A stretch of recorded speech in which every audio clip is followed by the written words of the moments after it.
안녕하세요. 향적사 금강경 9회차에 해당되는 날입니다. 총 12번이니까요. 저하고 공부하는 시간이 이제 4번 남았습니다. 오늘은 주제가 수행이라고 하는 것이 금강경에서는 무엇이라고 말하는지를 이야기를 해드리려고 하는데, 금강경에서 수행이라고 하는 것은 철저하게 족쇄를 풀어내는 것에 초점이 맞춰져 있다. 족쇄를 풀어내는 것이 수행이다. 이렇게 알고 계시면 좋겠습니다. 오늘의 전체를 관통하는 주제고요. 지금까지 향적사에서 금강경을 공부하면서 말했던 주요 내용을 간단하게 복습해 볼게요. 첫 번째는 감산대사 금강경의 관점을 받아들이고 있다라고 이야기했어요. 그래서 감산대사는 부처님 마음 불심을 뭐라고 표현을 하시냐면 안심이 곧 불심이다. 안심이 곧 불심이다. 이렇게 말씀하신다라고 하는 거 기억을 꼭 하셔야 돼요. 그래서 감산대사는 금강경을 그냥 한마디로 안심법문이다. 이렇게 말씀하시고 계십니다. 두 번째는 안심이라고 하는 것을 왜 우리가 잃는가? 이것을 요약해서 말할 때 구하는 바가 있으면 안심을 잃는다. 구하는 바가 있을 때 안심을 잃는다. 잃어버린다. 이것도 기억해 두셔야 돼요. 또 연결되어서, 그래서 안심의 길이라고 하는 건 얻고자 하는 길이 아니라 버리는 길, 즉 족쇄를 풀어버리는 일이다. 이 내용도 계속 반복해서 하고 있고요. 네 번째는 그래도 또 금강경이 반야바라밀의 법문 아닙니까? 반야바라밀에 대해서 꼭 기억을 해야 되는 문장으로 주체는 없지만 경험은 있다. 이 문장을 알려드렸는데 이것도 기억해 두셔야 되고요. 그 다음에 반야 공식이 즉비시명이었잖아요. 즉비시명.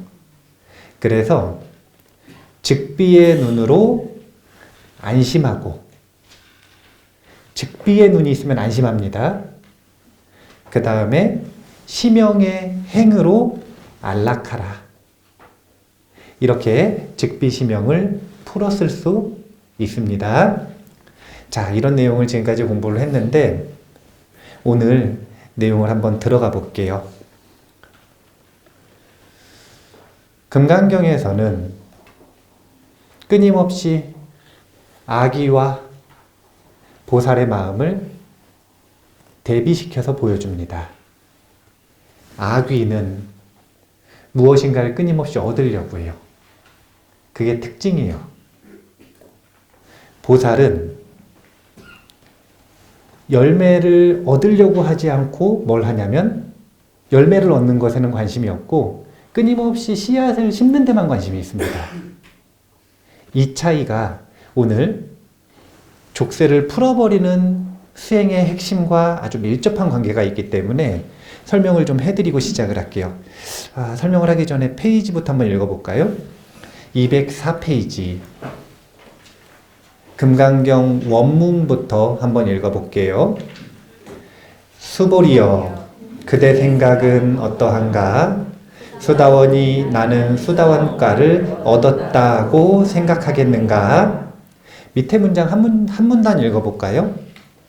부처님께서는 흔들리는 보살들에게 무주상 보시의 공덕이 무량하니 걱정하지 말고 일체 중생을 구하는 대자비의 서원을 실천하라고 부촉해 주셨습니다. 그러자 이번에는 유병에 걸렸습니다. 공덕에는 실체가 있다고 믿기 시작한 것입니다. 이로 인하여 생긴 의심은 얻을 법이 없다고 말씀하셨지만 결국 수행을 성취한 이들은 독과를 얻고 무의열반에 머무른 것 아닌가에 대한 의심입니다. 욕구라는 단어가 있고요. 탐욕이라는 단어가 있어요. 자, 부처님은 욕구를 일으키지 말라고 하셨을까요?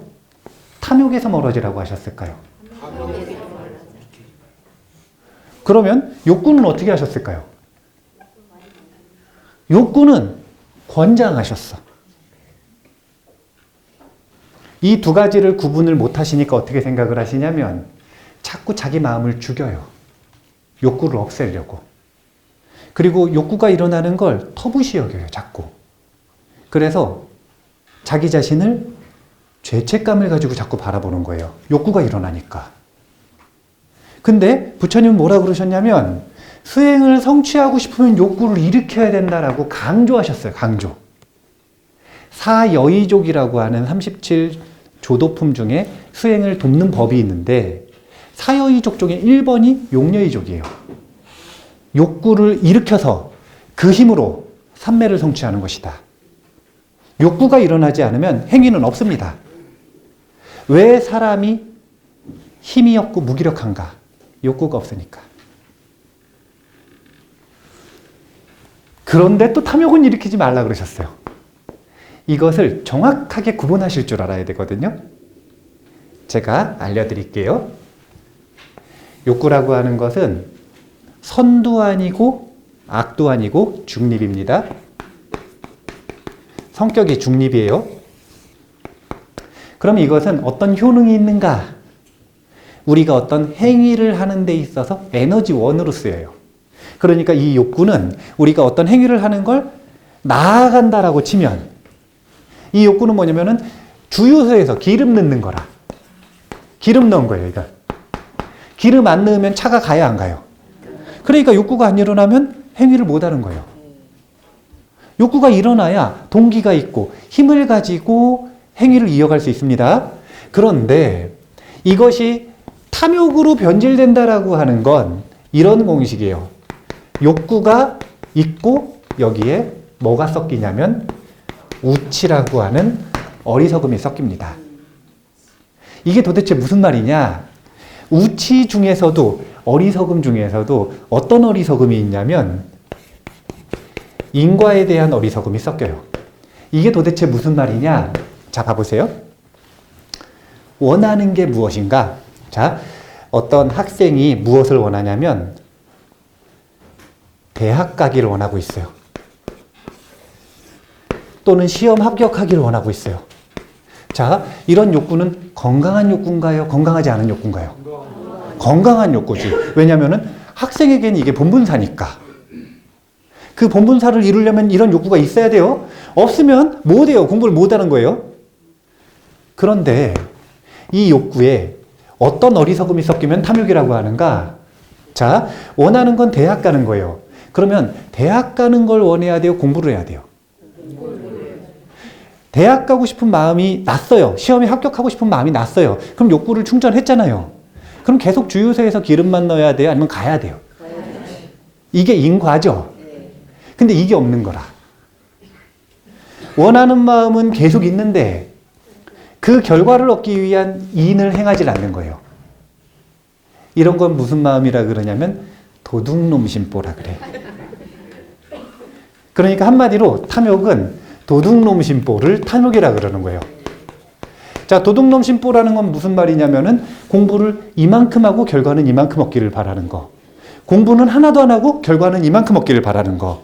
심지어 뭐라 그러냐면 발언을 강하게 하면 희망을 강하게 품으면 얻을 수 있다면서요. 그런 일은 없어요. 그런 일은 없어요. 일체유심조라는 말을 그런 식으로 착각하시면 안 돼요.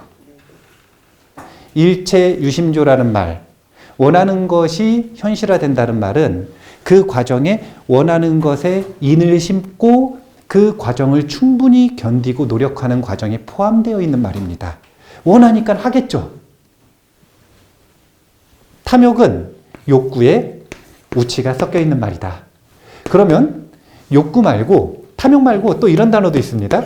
서원. 이런 말 들어보셨어요? 이거는 중립인 욕구에다가 뭐가 섞인 거냐면 지혜가 섞인 거예요. 그래서 제가 뭐라 그러냐면 이 탐욕은 아귀의 마음이라 그러고 이 서원은 보살의 마음이라고 하는 것입니다. 이 보살의 마음의 특징은 무엇인가? 한번 공부해가지고 대학 가고 싶고 시험 잘 보고 싶다, 합격하고 싶다라고 원했으면 이제 더 이상 그 결과물에 목매지 않고 철저하게 무엇에 초점을 맞추는 거냐면 원인이 되는 공부하는 과정에 초점을 맞추는 거예요. 이것만 하는 거예요. 보살은 씨앗을 심는 것을 즐긴다. 아귀는 씨앗은 심지 않고 열매 가지고 아귀 다툼을 하는 거예요. 남의 거 뺏고 경쟁하고. 우리가 금강경을 공부하는 내내 무엇을 잘 배워야 되는 거냐면 원하는 일이 있으면 그 원하는 결과물에 목을 매야 돼요? 아니면 결과를 만드는 원인을 축적해야 돼요? 이 태도를 바꿀 수 있느냐 없느냐? 이것이 지금 금강경에서 핵심적으로 바꿔야 되는 태도의 전환인 거예요. 아귀는 다시 말하지만 결과물에 목을 맨다.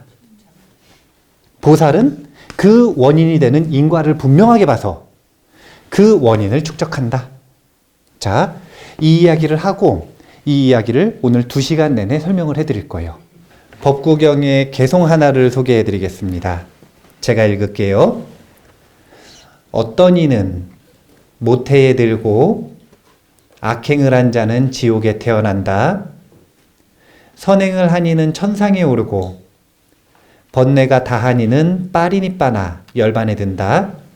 법구경 126번 개송이거든요. 죽음 이후에 다음 생이 어떤 결과를 불러올 것인가 라고 하는 4가지 종류를 이야기한 거예요. 모태에 든다라고 하는 건 인간 몸을 받는다는 거죠. 악행을 한 자는 지옥에 태어난대요. 선행을 한 이는 천상에 태어나고 번뇌가 다한 수행을 하니 족쇄를 풀어낸 이는 열반에 든대요. 뭘 원하세요? 무엇을 원하시나요? 열반에 드는 걸 원하시면 그것이 희망으로 끝나지 않고 탐욕으로 변질되지 않도록 하기 위해서 오늘 반드시 빠리니빠나에 드는 족쇄를 풀어내는 방법, 원인을 분명하게 배우셔야 돼요. 자, 이 법구경 126번의 인연담은 거위와 스님 이야기입니다. 한 스님이 있었어요. 장로 스님이시라 한 법납이 30년쯤 되셨는데 한 20년 되셨을 때부터 10년 동안 이제 이 스님을 집중적으로 공양 올리면서 공부를 하는 제가불자가 생긴 거예요. 그러니까 스님들이 원래는 탁발을 모든 집을 평등하게 가셔야 되는데 가끔씩 보면 이제 특정 지역에 따라 어떤 제자들이 스님은 어느 기간 동안 꼭 저희 집에 와주십시오 라고 하면 승낙을 하시는 경우가 있었어요. 그게 도움이 되는 경우에. 그래서 이 스님도 이제 보석 세공인 부부, 보석 세공을 하는 부부가 항상 저희 집에 와서 공양을 해 주십시오 라고 부탁을 드리니까 처음에 받아들여가지고 한 10년쯤 된 거예요. 왜 10년이나 됐냐면 잘하니까 그래요? 못하니까 그래요?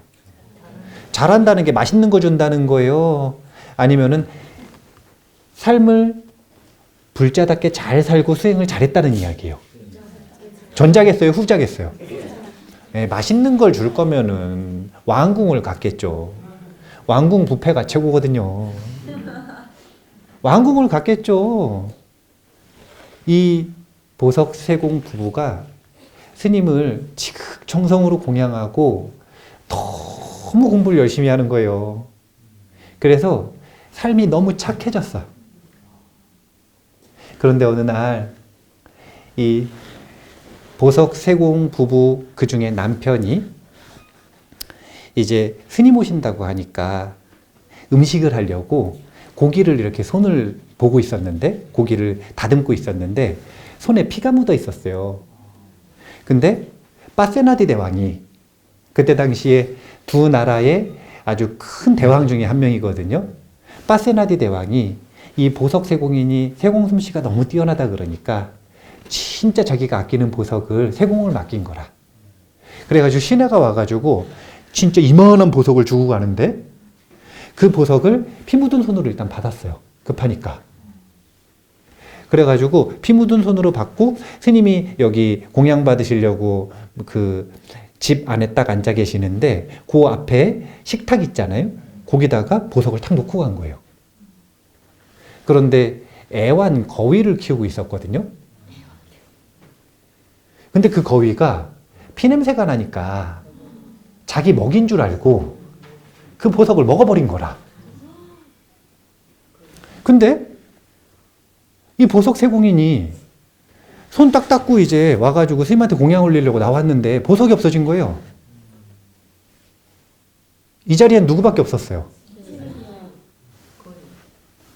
네?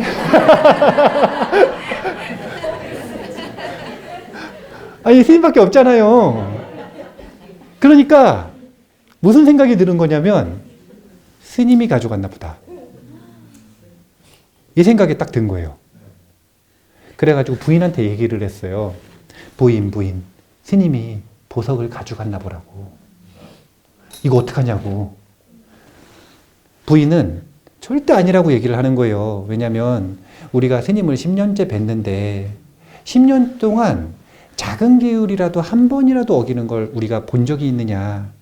계율을, 작은 계율도 단 한 번도 어기신 분이 없는 분인데 그 보석을 훔쳐가셨겠느냐. 아니래요. 스님밖에 없었대요.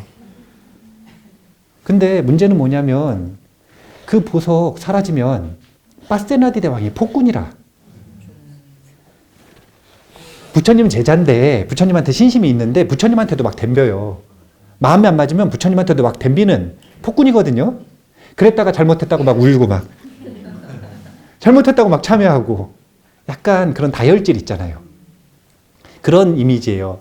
빈비사라 왕은 성군의 이미지고 파세나디 대왕은 폭군의 이미지인데 아니 지금 난리 났어요. 이거 잃어버리면 어떻게 되는 거냐면 첫 번째 다 죽거나 아니면 죽음을 면하면 나와 아내와 자식들이 전부 노예가 돼야 돼요.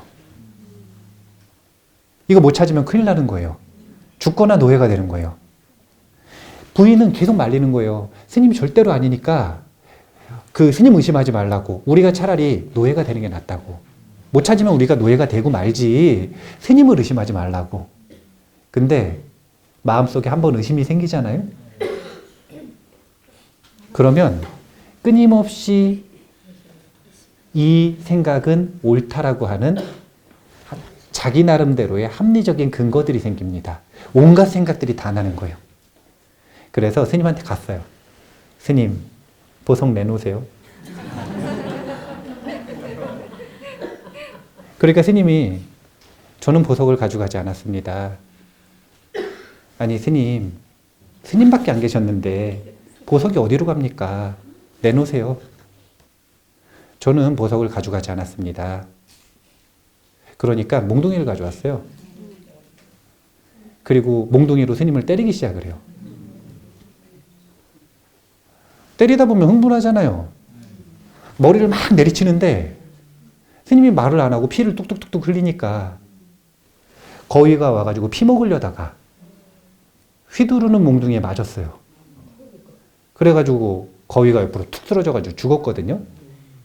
그러니까 스님이 막 맞는 도중에 거위가 쓰러진 걸 보고 잠깐만 기다리라고. 그러니까 이제 보석 세공인이 드디어 말할 준비가 됐냐고. 그게 아니라 저 거위 죽었는지 안 죽었는지 확인 좀 하고 오라고. 가보니까 죽었거든요. 그러니까 이제 얘기를 하는 거예요. 사실은 저 거위가 보석을 먹었다. 저 거위가 먼저 죽지 않았으면 나는 저 거위가 보석을 먹었다는 이야기를 안 했을 것이다, 죽어도. 근데 죽었으니까 그냥 말해준다. 그래가지고 급하게 여기 모래주머니 있는 데를 갈라보니까 진짜 보석이 있는 거라. 10년 동안 스승님이라고 모시고 신심을 가지고 공양을 올리면서 그 말을 철떡같이 믿고 삶을 개선하던 수행자예요. 그런데 단박에 상황이 이렇게 된 거예요. 그러면 이 사실을 딱 알게 되는 순간 그 보석 세공이는 마음이 어떻겠어요? 어떻게 되냐면요. 벌벌 떨리는 거예요. 너무 무서워가지고 벌벌 떨리는 거예요. 본인이 무슨 일을 했는지 알 거죠? 벌벌 떨어요.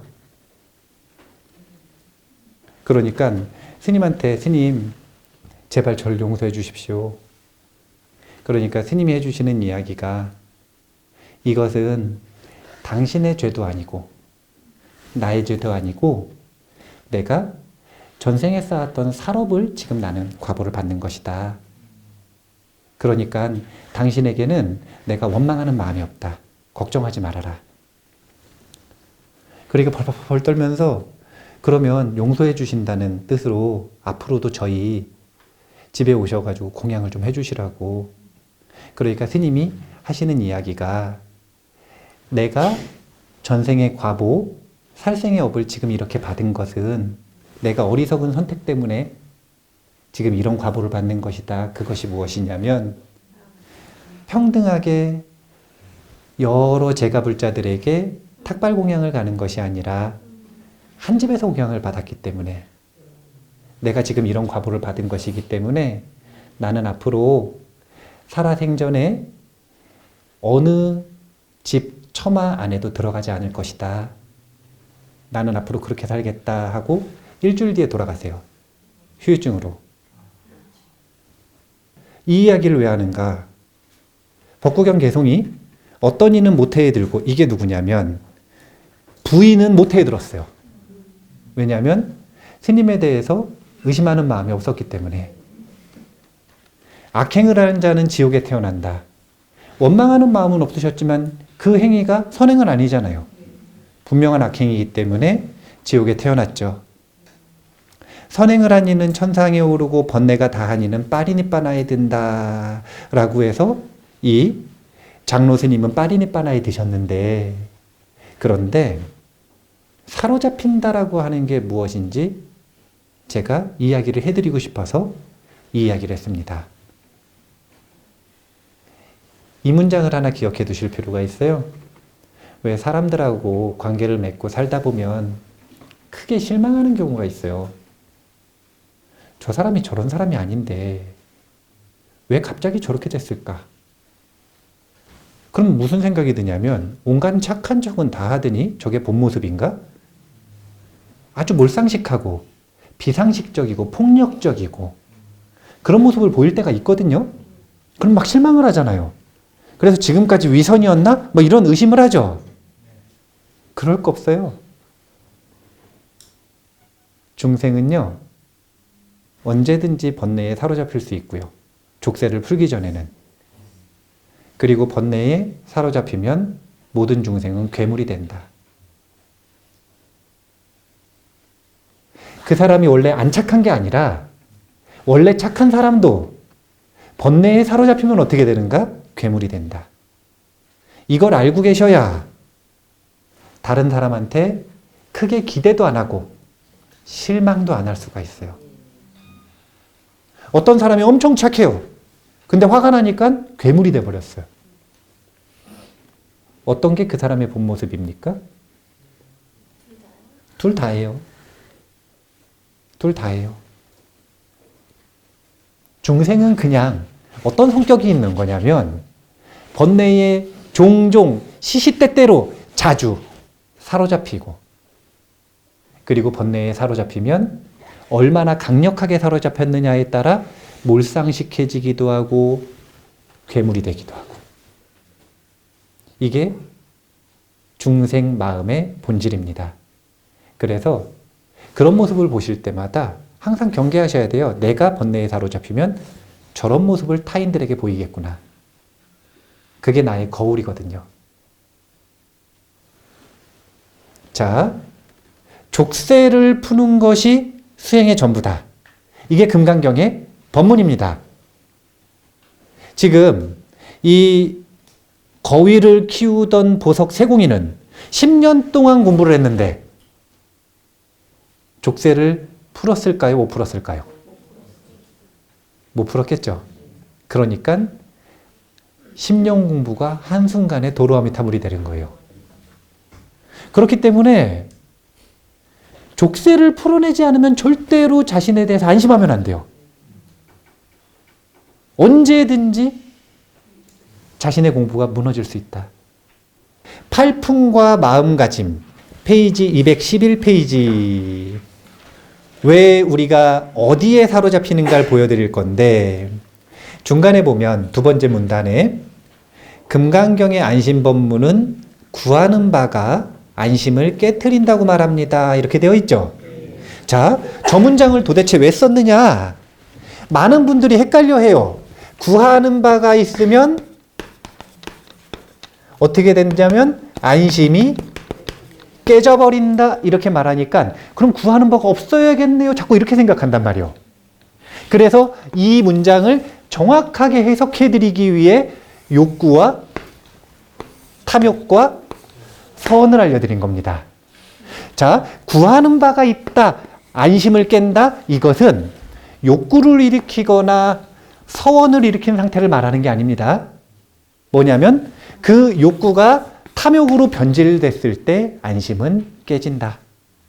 그렇다면 구하는 바가 없어야 되는 것이 아니라 구하는 바가 건강한 욕구와 서원이어야 된다는 뜻이에요. 이게 무슨 얘기인지 예를 들어 볼게요. 화가 났어요. 아까 그 보석 세공이는 지금 화가 났어요, 안 났어요? 났어요. 자기 혼자 이제 온갖 시나리오를 다 썼어요. 내가 저 스님 믿었는데 훔쳐놓고 발뺌을 하고 내가 폭력을 휘두르게 하고 그러잖아요. 사람들이 자기가 막 폭력을 휘두르면서 너 때문이라 그러잖아요. 막 너 때문이라고 막 원망을 하잖아요. 원래 중생의 특기가 뭐냐면 뒤집어 씌우기거든요. 자기가 가해자면서 자꾸 피해자라고 얘기를 해요. 이게 중생의 본질이라. 지혜가 없어서 그래요. 그 사람의 관점에선 그럴 수밖에 없는 거라. 그런데 예를 들어가지고 이 사건이 그때 당시에 즉각적인 폭력 사건이 아니라 시간이 좀 지났다고 생각을 해보세요. 그때 당시에 폭력적인 일은 없었어. 근데 시간이 지났어요. 그러면 이 피해자라고 생각하는 보석 세공이는 스님을 끊임없이 원망하면서 화가 날까요, 안 날까요? 나겠죠. 자, 그러면 이 분노를 해결하고 싶으면 어떻게 해야 돼요? 수많은 사람들이 어떻게 해야 된다고 생각하냐면 스님에게 복수해야 된다. 또는 스님에게 사과를 들어야 된다. 또는 너 때문이니까 네가 잘못돼야 된다. 이런 생각 안 합니까? 그런데 그런 탐욕으로는 절대 안심으로 돌아갈 수가 없어요. 자기 마음의 불안을 해결하고 싶으면 이 분노를 해결해야 되는데 이 불안과 두려움과 공포의 감옥에서 자기 자신을 해방시키고 싶으면 자기 분노를 자기가 해결해야 돼요. 근데 이 분노를 해결하는 방식이 구하는 반대에 이 분노에서 벗어나고 싶은 거예요. 근데 그것이 탐욕으로 하는 방법이 있고 서원으로 하는 방법이 있어서 예를 들어서 알려드리려고 하는 거예요. 자, 분노를 해결하고 싶으면 분노를 해결하고 싶다, 분노를 해결하고 싶다, 화를 내지 말아야지 이러면 화가 안 나요? 더 나요? 더 납니다. 왜인 줄 아셔요? 자, 우리가 지금 얘기를 하잖아요. 이거는 미국말이에요? 한국말이에요? 한국말이죠. 우리는 한국말 해야 서로 알아듣잖아요. 예, 근데 두뇌는 두뇌의 말을 해줘야 알아들어요. 인간 두뇌는 인간 두뇌만의 언어가 있어요. 인간 두뇌는 뭘 알아듣지 못하냐면 부정어를 못 알아들어요. 그럼 화를 내지 말아라. 이 말을 알아들어요, 못 알아들어요? 뭘로 알아듣냐면 화를 내라. 이게 인간 두뇌의 특징이에요. 수많은 사람들이 왜 번뇌에서 벗어나고 싶고 질투 그만하고 싶고 수치심에서 벗어나고 싶은데 이 생각에서 못 벗어나느냐? 두뇌의 언어를 몰라서 그래요. 나는 수치심을 그만 가지고 싶다. 질투 그만하고 싶다. 화 그만 내고 싶다. 아무리 해봐야 두뇌는 끊임없이 명령어를 받아요. 점점 더 질투해라. 점점 더 화내라. 점점 더 수치스러워라. 왜냐하면 두뇌는 첫 번째, 반복하는 생각을 중요한 생각이라고 생각해요. 두 번째, 거기에 감정이 묻어 있으면 더 중요한 생각이라고 생각해요. 이게 두뇌의 언어의 특징이에요. 반복해서 생각하면 그것은 계속가지라는 뜻이에요. 두뇌에게는. 거기에 감정이 묻어 있으면 더 강력하게 기억하라는 뜻이에요. 그런데 자기가 화가 나가지고 화를 그만 내면 좋겠다, 화를 그만 내면 좋겠다, 아무리 희망을 가지고 열매를 쫓아봐야 두뇌는 점점 더 화를 냅니다. 그럼 이 화를 어떻게 하면 극복할 수 있을까요? 생각을 전환하는데 어떻게 전환하는 거냐면, 자, 탐욕은 인과의 어리석은 거라 그랬죠. 그러면 인과 중에서 어떤 결과에 지금 초점을 맞추고 있냐면 화라고 하는 것에 초점을 맞추고 있잖아요. 이것과 씨름해봐야 자기 몸만 타요. 그리고 상대방을 태우죠. 이거 가지고는 절대 분노를 해결할 수 없습니다. 그래서 우리나라 사람들이 세계에서 유일하게 화병이 있는 거라. 세계에서 우리나라 사람만 가지고 있대요. 우리나라 사람만 가지고 있는 아주 희한한 병이요. 화병, 한. 화병, 한. 그렇게 해결하는 게 아니라 어떻게 해결하는 거냐면, 요 화 봐보세요. 불화자 썼죠. 자, 봐보세요. 불이 어떻게 일어나냐면, 첫 번째는 땔감이 있어야 돼. 두 번째는 발화점 이상의 온도가 있어야 되고, 세 번째는 산소가 있어야 돼요. 그러면 불을 끄고 싶으면 불에 들어가가지고 불하고 씨름을 해야 돼요? 아니면 땔감을 없애고 온도를 없애고 산소를 없애야 돼요? 자, 보통 어떻게 하냐면, 자, 막 이렇게 이거. 소화전 막 이렇게 뿌리죠? 이게 뭐 없애는 거냐면은 아마 산소를 없애는 효과가 있을 거예요. 그거 아니면 물을 막 뿌리죠? 온도를 낮추는 겁니다. 아니면 옆으로 옮겨 붙지 않게 땔감을 다 없앱니다. 그런 노력들을 해요. 전문적으로 불 끄는 소방사들이 그걸 한단 말이에요. 왜 그걸 하느냐? 불하고 씨름해가지고는 불을 해결할 수 없기 때문에 그래요. 이게 어리석은 욕구 탐욕입니다. 마찬가지로 분노도 분노가 일어나기 위한 3요소가 있단 말이라. 분노는 분노 단독으로 일어나는 게 아니라 땔감과 온도와 산소가 갖춰져서 서로 화합하면 불이 나듯이 세 가지 요소가 갖춰지고 화합하면 분노가 일어나게 되어 있어요. 그 세 가지가 무엇이냐면, 첫 번째는 불안이에요. 불안한 마음. 불안한 마음이 아니면 분노가 안 붙습니다. 두 번째는 뭐냐면, 자기 자신이 희망하고 원하는 탐욕이에요. 무엇인가를 강렬하게 원하고 집착할수록 마음은 쉽게 분노합니다. 세 번째가 뭐냐면 우치인데, 이 우치가 뭐냐면 나는 지금 저 사람에게 화를 내는 것이 정당하다라고 하는 착각. 내 분노는 정당하다. 이 착각. 법집이 무서운 이유는, 법집을 일으켜가지고 화내는 사람들은요, 온 세상을 태워버려요. 그러면서 마음의 죄책감이 하나도 없습니다. 자기는 정의로운 일을 한대요. 정의를 위해서는 다소의 희생은 필요한 거래요. 진리에, 정의감에, 법에. 가장 무서운 사람들이 종교에 미친 사람들입니다. 법집이 세상에서 제일 무서운 거거든요. 이것은 옳은 일이다. 이것은 필요한 일이다. 이것은 정의로운 일이다. 이것은 진리다. 그것은 철저하게 분노를 정당화하는 우치를 만듭니다. 세상에 정당한 분노는 없어요. 단 하나도. 이 세 가지가 서로 만나서 화합하면 무엇이 되냐면 분노가 됩니다.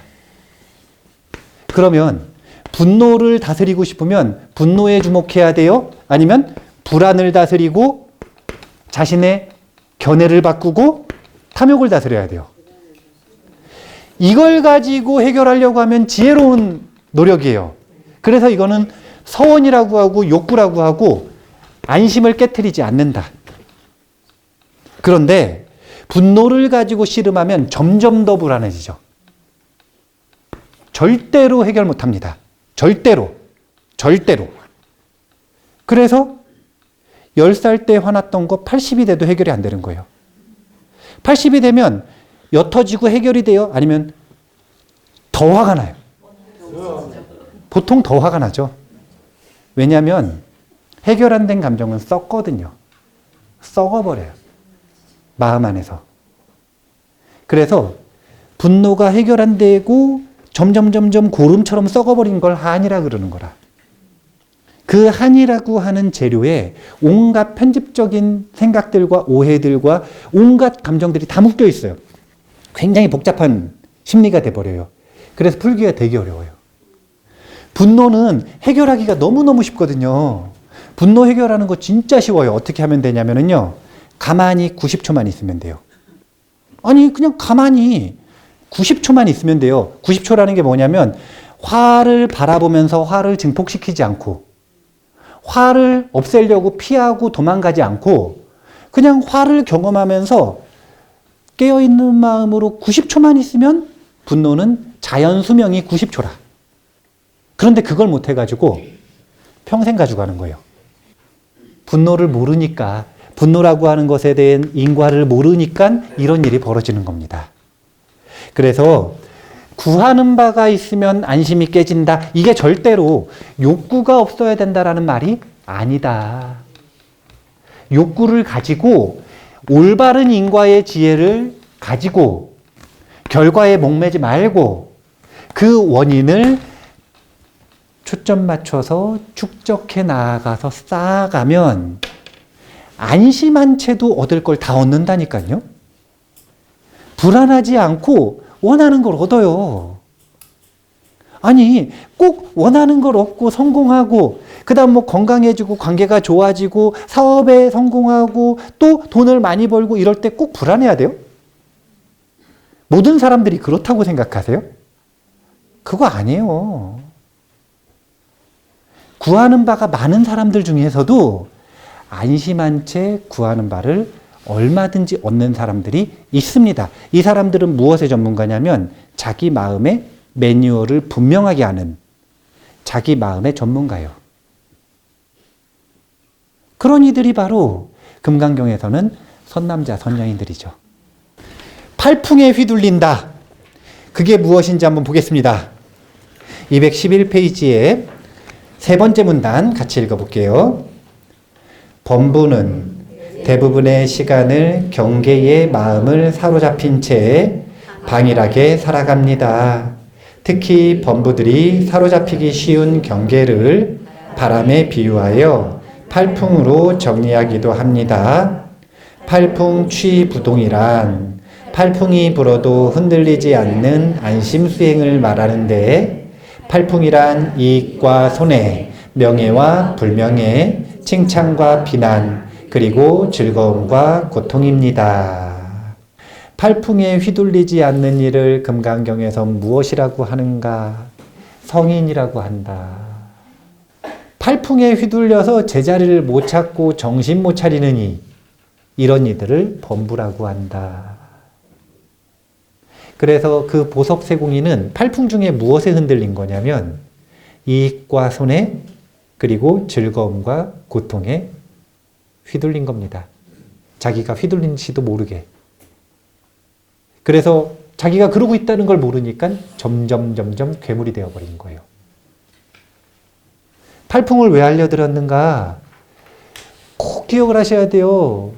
남들이 너 왜 그러니 그러거나 자기가 생각하기에 자기가 상태가 좀 안 좋거나 자기가 마음이 불안하거나 그러면 분명하게 하셔야 돼. 내가 지금 팔풍에 휘둘리고 있다라는 거. 그래서 팔풍이 무엇인지를 알면 이 8가지를 외우고 있으면 내가 지금 어떤 조건에 휘둘리고 있는지를 찾아볼 수가 있잖아요. 알면 해결하기가 쉬워요. 자기가 무엇에 사로잡혔는지. 그래서 팔풍을 알려드린 겁니다. 자, 10가지 족쇄에 대한 이야기 바로 넘어가겠습니다. 205페이지에 이 첫 번째 문단 중생들은 10가지 족쇄에 이렇게 되어 있는 데 있죠. 자, 이 부분 같이 읽어볼게요. 중생들은 10가지 족쇄에 묶여 있다고 합니다. 이 족쇄를 묶는 기둥 역할을 하는 것이 자아이기 때문에 10가지 족쇄는 자아의 힘을 유지하도록 돕는 역할을 하는 것입니다. 10가지 족쇄는 다시 낮은 단계의 족쇄 5가지와 높은 단계의 족쇄 5가지로 구분됩니다. 낮은 단계의 족쇄 5가지는 의심, 개금치견, 유신견, 감각적 쾌락에 대한 욕망과 적의입니다. 높은 단계의 족쇄 5가지는 색계에 대한 가래와 무색계에 대한 가래, 자망과 들뜸, 그리고 무명입니다. 자, 제가 그림으로 그려서 알려드리겠습니다. 자아라는 게 있어요. 자, 부처님은 나란 무엇인가 라고 질문을 받으셨을 때 항상 똑같은 답변을 하셨습니다. 그게 뭐냐면 나란 오온의 화합을 사람들은 나라고 착각한다 이렇게 말씀하셨어요. 그러니까 나라고 하는 것이 있어서 부처님께서 정의를 해주신 게 아니라 세상 사람들은 오온의 화합을 나라고 착각하더라 이렇게 답변을 해주셨어요. 그래서 정형구가 뭐가 나오는 거냐면 오온이 화합하여 자라고 하지만 그건 착각이니까 오온무아라고 표현을 하는 겁니다. 오온무아라는 답변 들어보셨죠? 이게 풀었으면 어떻게 되는 거냐면 서로 질의응답인 거예요. 나란 무엇입니까? 부처님께서 뭐라 그러시냐면 세상 사람들은 오온의 화합을 나라고 집착합니다. 하지만 거기에는 실체가 없기 때문에 무아입니다. 이걸 요약해서 오온무아 이렇게 기억을 하는 겁니다. 자, 근데 그렇다면은 자아라고 하는 것에서 벗어나야 이걸 해결해야 우리는 고통의 연속을 끊어버릴 수가 있어요. 모든 고통의 시작은 뿌리는 자아에서 시작하는 겁니다. 이 자아가 나를 윤회라고 하는 감옥에 가둬놓은 주 원인이에요. 이 윤회의 감옥에서 벗어나려면 반드시 자아의 관념을 지워버리고 무아를 알아야 돼요. 그래서 살적이라고 표현합니다. 살적. 적을 죽여버렸다. 이걸 아라한이라고 하거든요. 아라한을 살적이라 그래요. 세상의 유일한 적을 죽였다. 그게 누구를 죽인 거예요? 자아를 죽인 겁니다. 그게 바로 아라한이에요. 그렇다면 수많은 사람들이 금강경을 공부하면서 착각합니다. 무슨 착각을 하냐면 무아법문을 들었더니 이해가 된대요. 왜냐하면 제가 친절하게 자세하게 쉽게 설명하니까 들을 때 무슨 착각이 드냐면 알았다 이런 착각이 들어요. 그래서 뭐라 그러시냐면 자기가 무아를 깨쳤대요. 이런 착각을 하세요. 왜냐하면 아까 그 문장 어렵나요? 주체는 없지만 경험은 있다. 자, 이 문장 외우기도 쉽죠? 나름대로 이해하기도 쉬워요. 그런데 문제는 이 문장을 이해했다고 무아를 안 게 아니라는 거예요. 이 문장을 알았다 그래서 문장을 한 거지. 논리를 한 거지. 말을 한 거지. 자아는 아주 강력하게 그대로라. 그러면 자아가 무너지고 자아에서 자유로워졌다라고 하는 것은 도대체 어떻게 증명하고 그 길은 어떻게 걸어가는 것인가? 이걸 족쇄론으로 설명을 하신 거예요. 부처님은 제자들을 만나면 항상 인터뷰를 해주시거든요. 처음에 뭘 물어보시냐면 요즘에 먹고 사는 문제는 어떤지 물어보세요. 그래서 제가 불자들 만나면 가정은 사업은 잘 되는지 물어보시고 출가불자를 만나면 요즘은 탁발 잘 되시는지 물어보세요. 탁발하는데 문제가 없는지. 먹고 사는데 문제가 없으면 인간관계는 어떤지 물어보십니다. 왜냐하면 사회적 인간은 고통의 80%, 90% 이상이 뭐 때문에 고통스러워요? 관계 때문에 고통스럽잖아요. 그래서 인간관계는 어떤지 물어봅니다. 그리고 나서 수행을 열심히 하고 있는지 물어보십니다. 왜냐하면 열심히 안 했으면 결과가 나와야 안 나와요? 결과 물어볼 것도 없으니까 일단 열심히 정진하는지를 물어보세요. 그리고 나서 예전에는 이만큼 성취했었는데 다음 성취가 있었는가 결과를 물어보세요. 씨앗을 심었으니까 열매가 잘 열리는지 물어봐야죠. 그렇게 물어보시면서 쭉 점검을 하시는데 마지막으로 점검을 하는 게 뭐냐면 그래서 이 10가지 지표 중, 이 10가지 족쇄 중에 무엇을 풀었는가 이걸 물어보세요. 그러니까 스님들은 이 무아를 알았다. 무아를 알았다. 무아에 대한 알미 생겼다. 이게 성인의 근거거든요. 무아에 대한 알미 생겼다. 이걸 도대체 어떻게 증명하느냐? 무엇을 가지고 증명하느냐? 10가지 족쇄 중에 무엇을 풀었는가? 이걸 가지고 증명하는 거예요. 이게 공통 기준입니다. 무아라고 하는 어떤 특정한 알미 있어서, 특정한 상태가 있어서 그걸 알아야 하는 게 아니라, 얻는 게 아니라 내가 묶여있는 족쇄들이 있는데 그 족쇄 중에 무엇을 풀었는가? 이걸 가지고 자신을 증명하는 거예요. 이걸 가지고 서로 법담을 하는 겁니다. 그러면 그 족쇄가 무엇인지 아까 읽은 부분 그대로 적어볼게요. 낮은 단계의 족쇄 5가지가 있는데 이 중에서 3가지가 진짜 중요한 거예요. 그게 뭐냐면 첫 번째가 유신견. 이게 제일 중요하고요. 두 번째가 의심. 세 번째가 개금취견이에요. 네 번째가 거친 쾌락, 거친 탐욕. 5번째가 거친 분노입니다. 이게 낮은 단계의 5가지 족쇄라고 합니다. 자, 높은 단계의 5가지 족쇄는 첫 번째가 색계에 대한 탐욕, 무색계에 대한 탐욕. 세 번째가 도거. 이 도거가 뭐냐면 들뜸이에요. 들뜸. 그 다음이 자만. 그리고 마지막이 무명, 우치입니다. 이게 높은 단계의 족쇄 5가지입니다. 표시를 할게요. 낮은 단계, 높은 단계.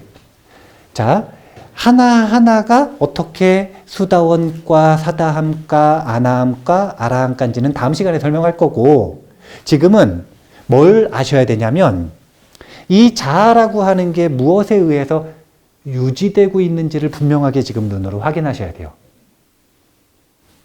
밥상이 있는데 다리가 4개라. 그러면 이 밥상을 무너뜨리고 싶으면 다리 4개를 다 끊어야 돼요? 하나만 무너뜨려도 돼요? 그럼 이미 흔들거리기 시작하죠? 자, 생각해 보세요. 밥상이 견고하게 일어서 있을 수 있는 이유는 밥상 자체의 힘이에요? 아니면 지탱하는 4개의 다리의 힘이에요?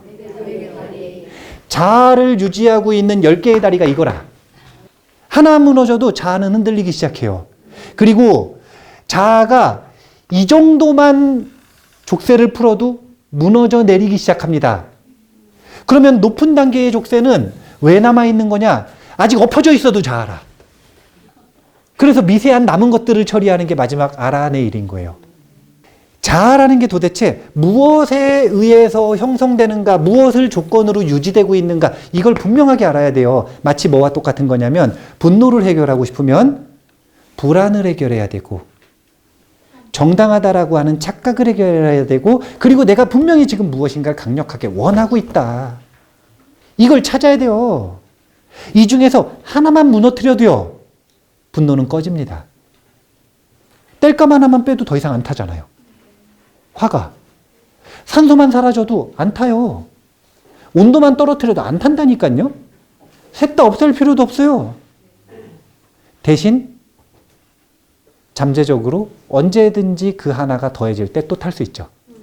그러니까 높은 단계의 족쇄는 그 잠재력까지 없애는 거고, 여기에 성인의 낮은 단계의 족쇄를 끊어서 들어가는 것은 자아가 무너지기 시작하는 거다. 더 이상 자아가 뭐라고 하냐면 그래서 이것을 항복받는다고 표현을 하고요. 이것을 완전히 죽어버린 이 살적이라고 표현을 하는 거예요. 항복은 납작 엎드렸다 이거예요.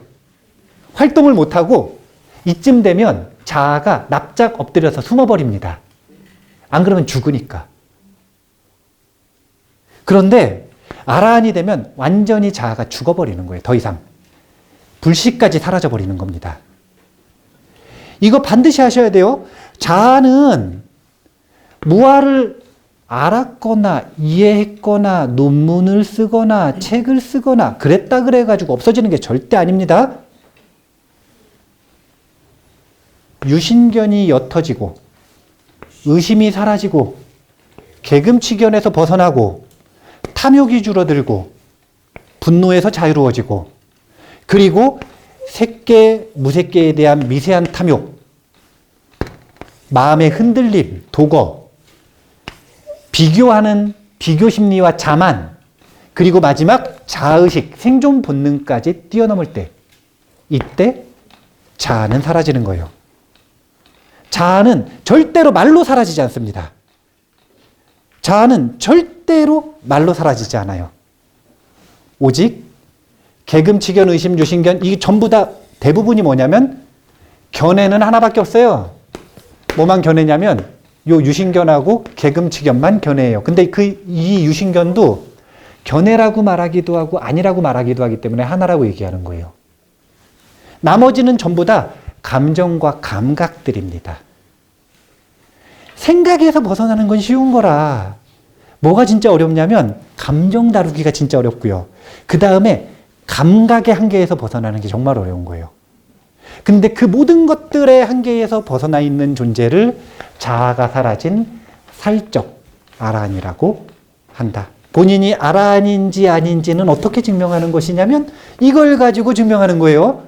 그래서 옛날 선사들이 수행을 하다 보면 가나선을 딱 하잖아요. 그러면 화두를 본인이 타파했다고 생각을 해요. 그러면은 환희심이 딱 일어나가지고 우리나라에는 어떤 문화가 있냐면 큰 절에서 저기 가가지고 대종을 쳐요. 무슨 뜻이냐면 본인이 깨쳤다 이거예요. 한 소식 했다. 다 와서 물어라. 그럼 큰 스님들이 가서 어떻게 하시냐면 뺨을 탁 때려요. 모욕을 주는 게 아닙니다. 뺨을 탁 때려보면 여기서 벗어났는지 안 벗어났는지가 바로 나와요. 어떤 선사들은 발로 차버리고 어떤 선사들은 몽둥이를 들고 쫓아와요. 두드려 맞아도 자아가 안 살아나나 보자. 절대로 말로 깨치는 게 아닙니다. 절대로 논리를 알았다고 깨치는 게 아니에요. 오직 이 10가지 족쇄에서 자유로워졌는가 아닌가. 그래서 첫 번째 시간은 이 그림만으로 지금 가치가 있어요. 그림인가요? 그림에 대한 해석만으로 가치가 있어요. 정체를 분명하게 하셔야 돼요. 자아를 지지하고 있는 10가지 범인들입니다. 이 10가지 범인들을 아는 것과 모르는 건 천지 차이인 거예요. 알면, 기억해 두시면 나중에라도 상대할 수가 있어요. 기회가 왔을 때, 마음이 났을 때, 준비가 됐을 때. 근데 모르면 준비가 되고 마음이 나도 상대를 못해. 뭘 해야 되는지를 모르니까. 그래서 제가 성인의 흐름에 들어가는 입구를 알려드린 거예요. 이걸 모르면 어떻게 되는 거냐면 백날 수행을 해도 아무리 선을 쌓아도 세공사처럼 단박에 팔풍에 휘달려서 공부가 무너질 수 있는 거예요. 성인의 흐름에 들어가기 시작해야 그래야 자신이 팔풍에 휘둘릴 때 그 마음을 다스릴 수가 있어요. 쉽게. 진짜 중요한 내용입니다. 금강경의 핵심 법문입니다. 일상무상분에 지금 금강경에 아주 중요한 법문이 들어가 있는 겁니다. 자, 이번 시간 여기서 정리하고요. 다음 시간에는 요걸 제가 다시 그릴 거라. 그래가지고 뭘 할 거냐면 몇 개를 끊으면 수다원이고 뭘 끊으면 사다함, 뭘 끊으면 아나함, 뭘 끊으면 아라한이라고 하는지를 부처님의 기준을 분명하게 알려드릴게요. 자, 그럼 다음 시간에 또 공부할게요. 감사합니다.